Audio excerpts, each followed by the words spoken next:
তীব্র গরম ও লোডশেডিং এর মধ্যে আমি সবচেয়ে বেশি যেটি রিওয়াজ দিয়েছি সেটি হচ্ছে জুজুৎসু কাইসেনের সিজন 3।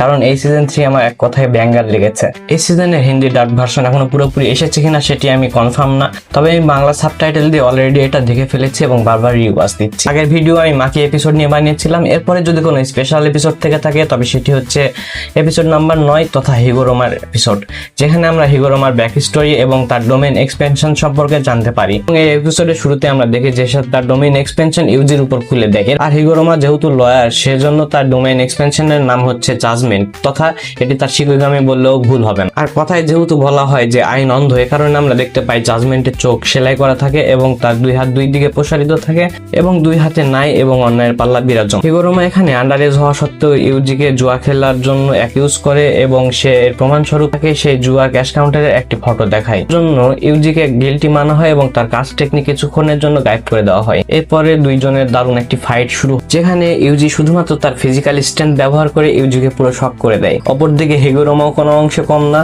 তার কাজ টেকনিক অ্যাওয়েকেন হওয়ার মাত্র 12 দিনের মধ্যে সে গ্রেড 1 সরসরারের সমান পাওয়ারফুল হয়ে যায়।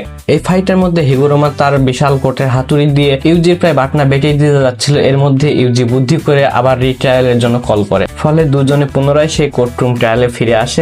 এবার জাজমেন্ট ইউজিকে অ্যাকিউজ করে শিবুয়া ইনসিডেন্টে যতগুলো মৃত্যু হয়েছিল সেগুলোর জন্য, যা আসলে ঘটিয়েছিল ইউজির ভিতরে থাকা শকুনা।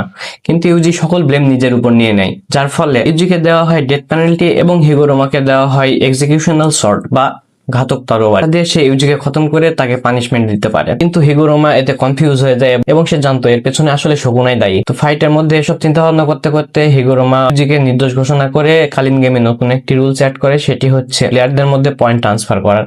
এরপর সে বাকি পয়েন্টগুলো ইউজিকে দেয় এবং ধীরে ধীরে সেই জায়গা থেকে প্রস্থান করে।